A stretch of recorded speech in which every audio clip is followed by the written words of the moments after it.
Hello students, class 11th vector से एक cross product का एक क्वेश्चन है। Find area of triangle formed by tips of the vector. तो ये तीन वेक्टर दे रखे हैं, ए वेक्टर, बी वेक्टर और सी वेक्टर। इन तीनों वेक्टरों के टिप्स से जो ट्राइंगल बनेगा उसका एरिया पूछ रहा है। तो कैसे कैलकुलेट करते हैं इसको? तो देखो, इसके लिए आपको एक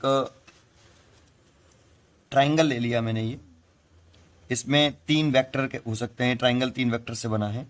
इसमें आपको दो एडजेसेंट साइड लेनी है, इस ट्राइंगल की दो एडजेसेंट साइड लेनी है। जैसे एक ए बी है और एक है ए सी, और ये वेक्टर फॉर्म में इनको निकाल लेना है कि ए बी वेक्टर और ए सी वेक्टर ये एडजेसेंट साइड होनी चाहिए ट्राइंगल की। तो एरिया ऑफ ट्राइंगल होता है हाफ, और इन दोनों का अगर हम क्या कर लें, cross product, A B vector cross A C vector का मैग्नीट्यूड, ये एरिया ऑफ ट्राइंगल का फॉर्मूला होता है। तो अगर आपको इस ट्राइंगल का एरिया निकालना है तो आपको ट्राइंगल की दो एडजेसेंट साइड को वेक्टर फॉर्म में निकाल के क्रॉस प्रोडक्ट करना होगा, उसका मैग्नीट्यूड लेके आधा करना होगा, ठीक है, हाफ करना होगा। तो कैसे करते हैं इस क्वेश्चन को देखते हैं। तो इसके लिए देखो, आपको पहले इसका डायग्राम फॉर्म करना पड़ेगा, बनाना पड़ेगा। इसका डायग्राम ही मेन है। तो सबसे पहले आप देखो, इसमें एक कार्टेशियन कोऑर्डिनेट सिस्टम बना लीजिए। ये एक्स वाई जेड एक्सिस बना लीजिए। आप ये जो ए वेक्टर है, जो बी वेक्टर है और ये सी वेक्टर है, इनको पोजीशन वेक्टर कंसिडर करिए। अब पोजीशन वेक्टर कैसे बनाते थे? ये अगर ए वेक्टर किसी पॉइंट का पोजीशन वेक्टर है तो देखो, इस पॉइंट, इसके कोऑर्डिनेट क्या होंगे उस पॉइंट के। मान लो ये पॉइंट ए का पोजीशन वेक्टर है, तो पॉइंट ए के कोऑर्डिनेट कितने हो जाएंगे, 2 -1 और 3। बी वेक्टर के बी पॉइंट का पोजीशन वेक्टर है तो उसके कोऑर्डिनेट कितने हो जाएंगे, 4, 3 और -1। और सी वेक्टर किस पॉइंट का कोऑर्डिनेट पोजीशन वेक्टर है, सी वेक्टर, सी पॉइंट का पोजीशन वेक्टर लेट कर लिया, तो इसके कोऑर्डिनेट हो जाएंगे 3, -1 और 2। और ऐसे ही इमेजिन करके आप तीन पॉइंट ना लीजिए, जैसे एक पॉइंट ना लिया ये, दूसरा ये ना लिया, तीसरा ये बना लिया एक ट्राइंगल के फॉर्म में। ये ए पॉइंट है, ये बी पॉइंट है और ये सी पॉइंट है, और इसके पोजीशन वेक्टर हम हमेशा कहाँ से ड्रॉ करते हैं, ऑरिजिन से। तो ये आपका पोजीशन वेक्टर हो गया ए पॉइंट का, कितना माना है, ए वेक्टर। ये बी पॉइंट का पोजीशन वेक्टर हो गया आपका बी वेक्टर, और ये वाला आपका मैंने ऐसे डेड डैश बना दिया है, ये सी वेक्टर हो गया आपका सी वेक्टर। अब इनके टिप से आप इनके टिप से क्या बना लीजिए, एक ट्रायंगल बना लीजिए इन तीनों वेक्टरों के टिप से। तो एक टिप ये हो गया, एक ये हो गया और एक ये हो गया। इनको मिला के आपने एक ट्रायंगल फॉर्म कर लिया। देखो, ये ट्रायंगल बना लिया। तो ट्रायंगल हो गया ए बी सी। अब इस ट्रायंगल के दो एडजेसेंट साइड निकालने के लिए एक वेक्टर आप ये मान लो कि एक एडजेसेंट साइड ये है और एक एडजेसेंट साइड ये है। तो आपको ये निकालना है बेटा, एडजेसेंट साइड। कैसे निकालेंगे? तो जरा देखिए, अगर आप ट्रायंगल इसको देख रहे हो, ट्रायंगल ओ ए सी, ये ट्रायंगल देख रहे हो ओ ए सी, ये वाला ट्रायंगल। अगर आप इस ट्रायंगल को देख रहे हो, ट्रायंगल ओ ए सी, इसमें तीन वेक्टर दिख रहे होंगे आपको। एक तो ओ ए वेक्टर और एक ए सी वेक्टर और एक ओ सी वेक्टर। इन तीनों वेक्टरों में से चेक करके बताइए कि रिजल्टेंट वेक्टर कौन सा है। तो ओ ए वेक्टर और A C vector same order में है और ओ सी इस ट्राइंगल के अपोजिट ऑर्डर में अरेंज है। So O C vector is a resultant vector. तो according to triangle law of addition, according to triangle law of vector addition, O C vector is a resultant vector किसका, O A vector का plus A C vector का। और हमें calculate करना है A C vector. यही triangle क्यों choose किया, क्योंकि हमें ए सी वेक्टर निकालना है, एक बार ए बी वेक्टर निकालना है। तो ए सी वेक्टर निकाले तो ए C vector is equal to कितना आ जाएगा, ओ ए को इधर ले आओ तो ओ C vector minus O A vector. अब ओ सी वेक्टर कितना है, तो ओ सी वेक्टर है आपका सी वेक्टर, ये सी वेक्टर है और ओ ए वेक्टर है आपका ए वेक्टर, तो ये ए वेक्टर है ना। और वैल्यू पुट कर दो। सी वेक्टर की वैल्यू कितनी है 3i कैप माइनस जे कैप प्लस के 2k कैप, और माइनस ए वेक्टर की वैल्यू कितनी है 2i कैप माइनस जे कैप प्लस के 3k कैप। देखो 3i में से 2i सब्ट्रैक्ट कर देंगे तो एक i बचेगा। पहले तो साइन चेंज हो जाएंगे, देखो ये माइनस है तो ये प्लस हो जाएगा, ये माइनस हो जाएगा, साइन इस माइनस का साइन का अंदर मल्टीप्लाई करेंगे, साइन चेंज कर लेना। 3i में से 2i गया तो i, ये माइनस का j है और ये प्लस का j हो जाएगा, कैंसिल हो जाएगा। ये प्लस के 2k है और ये माइनस का 3k हो जाएगा, तो ये माइनस का k बचेगा ऐसे। तो आप ए सी वेक्टर लिख सकते हो i cap plus 0j cap minus k cap. ये एक देखो आपका एक ए सी वेक्टर निकल आया। ऐसे ही दूसरा ट्राइंगल आप देखिए कौन सा वाला, जिसमें ये ए बी वेक्टर आ रहा हो, ए बी वेक्टर ये वाला। तो आप ये वाला ट्राइंगल ले लीजिए, ये वाला। तो कौन सा है ये ओ ए बी।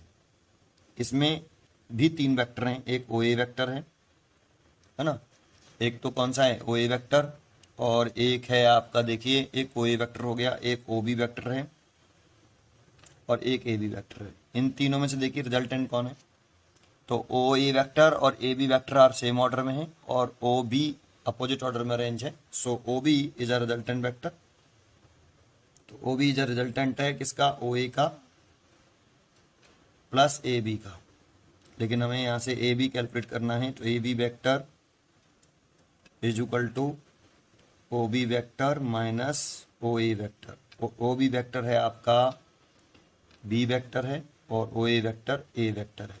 बी वेक्टर और ए वेक्टर की वैल्यू पुट कर दें। बी वेक्टर की वैल्यू देखो ये लिखी है 4i प्लस के 3j माइनस के k। तो मैं पुट कर देता हूँ यहाँ बी वेक्टर की value 4i cap plus 3j cap minus के कैप, ब्रैकेट लगा लेंगे। अब मैं ब्रैकेट में ए वेक्टर लिख रहा हूँ, मैं माइनस साइन का अंदर मल्टीप्लाई करके लिख देता हूँ डायरेक्टली।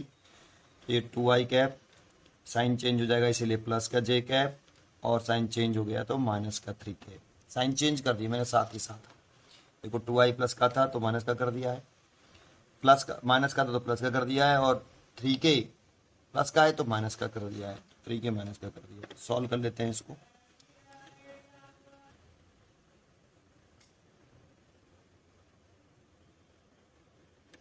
अब आप इसको सब्ट्रैक्ट कर लीजिए। 4i में से 2i गया तो 2i बचा, 3j और प्लस के 4j हो गया, और ये माइनस के 4k हो गया। तो देखो ये ए बी वेक्टर निकले आया, और ए बी वेक्टर निकले आया तो देखो अब ये ट्राइंगल बन गया, और इसकी ये दो एडजेसेंट साइड हो गई, एक ये और एक ये। तो इन दोनों का क्रॉस प्रोडक्ट कर लेते हैं। तो A B vector cross A C vector. अगर हम क्रॉस प्रोडक्ट कैसे करते हैं, डिटरमिनेंट के साइन लगाते हैं, ये यहाँ लिखते हैं आई कैप, यहाँ लिखते हैं जे कैप, यहाँ लिखते हैं के कैप। ये प्लस का मान लेते हैं, ये माइनस का, ये प्लस का, ठीक है। अब आई ए बी वेक्टर पहले है तो ए बी वेक्टर का आई कंपोनेंट लिख लीजिए ना, तो एक्स कंपोनेंट लिख दीजिए। तो ए बी वेक्टर कौन है, ईरा, इसका एक्स कंपोनेंट है 2, तो एक्स कंपोनेंट 2 लिख लिया, और जे वाई कंपोनेंट है 4, तो 4 लिख लिया जे के नीचे, और ये है माइनस के 4, तो माइनस के 4 ही लिखेंगे, विद साइन लिखते हैं, ठीक है। और ऐसी ए सी का लिख लीजिए बेटा। तो ए सी वैक्टर देखो यहाँ ए सी वैक्टर लिख रहा है सेकंड, तो सेकंड पोजीशन पे ए सी वैक्टर, तो पहले ए सी वैक्टर का लिखेंगे। आई तो कितना है 1, तो आई तो 1 हो गया, और जे जो है 0 है, जे 0 है तो 0 लिख लेंगे, और जो के है वो -1 है, तो सो -1 लिख लेंगे। क्रॉस प्रोडक्ट कर लो। अब कैसे फॉर्मूला लगाते हैं, पहले आई कैप लिख लीजिए, प्लस का इसीलिए प्लस का आ जाएगा, ब्रैकेट लगा लीजिए, बीच में माइनस लगा लेते हैं, फिर जे लिख लेते हैं, तो माइनस का जे लिख लीजिए, माइनस का जे है, ब्रैकेट लगा लेते हैं, बीच में माइनस लगा लेते हैं, के लिख लेते हैं, प्लस का के है, के कैप, ब्रैकेट लगा लेते हैं ऐसे, और बीच में माइनस लगा लेते हैं। अब आई कौन सी रो में है, देखो ये रो होती हैं, first row, second row, third row, ये वर्टिकल वाले कॉलम होते हैं, तो first column, second column, third column. तो आप देखिए आई कौन सी रो में है, तो आपका आई जो है फर्स्ट रो में है और फर्स्ट कॉलम में, तो इसे छुपा लीजिए, आपको इसको छुपाना है ऐसे। आई जिस रो में है, जिस कॉलम में, उसको छुपाना है आपको। तो ये बचा आपका, ये हिस्सा बचा, ये यहाँ से यहाँ तक, इसका इसमें मल्टीप्लाई, लेफ्ट टू राइट और ऊपर से नीचे मल्टीप्लाई करते हैं। 4 का मल्टीप्लाई माइनस में करेंगे तो माइनस के 4 हो जाएगा, और इसके इसमें मल्टीप्लाई करेंगे तो 0 ही हो जाएगा। अब जे किस कॉलम में, जे इस कॉलम में है और इस रो में है, तो इसको छुपा लीजिए। फर्स्ट रो छुपाना है और ये छुपाना है, ये छुपा लिया देखो ऐसे। तो ये आएगा 2 का मल्टीप्लाई माइनस में करेंगे तो माइनस के 2 हो जाएगा, और इसका से मल्टीप्लाई करेंगे तो माइनस के 4 और माइनस माइनस ये पहले से लग रहा है तो प्लस के 4। फिर के इस रो में और इस कॉलम में है, इस कॉलम में इस रो में है तो छुपा लिया। इसका इसमें मल्टीप्लाई तो 0 हो गया, और इसका इसमें मल्टीप्लाई तो 4 हो गया। सॉल्व कर लेते हैं। तो ये आया माइनस के 4i कैप, और ये प्लस के 2 होगा, लेकिन यहाँ माइनस का है तो माइनस के 2j कैप, और ये माइनस के 4k कैप। अब इसका क्या ले लीजिए, मॉडुलस ले लीजिए। तो A B vector cross A C vector का जो मॉडुलस आएगा वो कितना आ रहा है रूट के अंदर, 4 का स्क्वायर माइनस 4 का होल स्क्वायर प्लस माइनस के 2 का होल स्क्वायर प्लस माइनस के 4 का होल स्क्वायर। तो ये हो गया 16 प्लस ये हो गया 4 और ये हो गया 16। तो 16 32 32 36, 36 का square root 6। So area of triangle, area of triangle जो होता है वो हाफ होता है modulus of A vector, A B vector और A C vector, 1/2 multiplied by 6। तो कितना हो जाएगा 3, और इसकी यूनिट लिख देते हैं स्क्वायर। अब यूनिट देने रखी है, मीटर दे रखी होती तो स्क्वायर मीटर लिख देता, और सेंटीमीटर दे रखी होती तो स्क्वायर सेंटीमीटर लिख देता। दे रखी नहीं है तो स्क्वायर यूनिट्स लिख देते हैं यहाँ से, ठीक है। तो ये इसका आंसर हो गया 3, और यही मैंने आपको लिख रखा था यहाँ पे 3 स्क्वायर यूनिट्स। ये क्वेश्चन कैसे किया आपको समझ में आया होगा, ठीक है। थैंक यू, पढ़ते रहिए और खुश रहिए।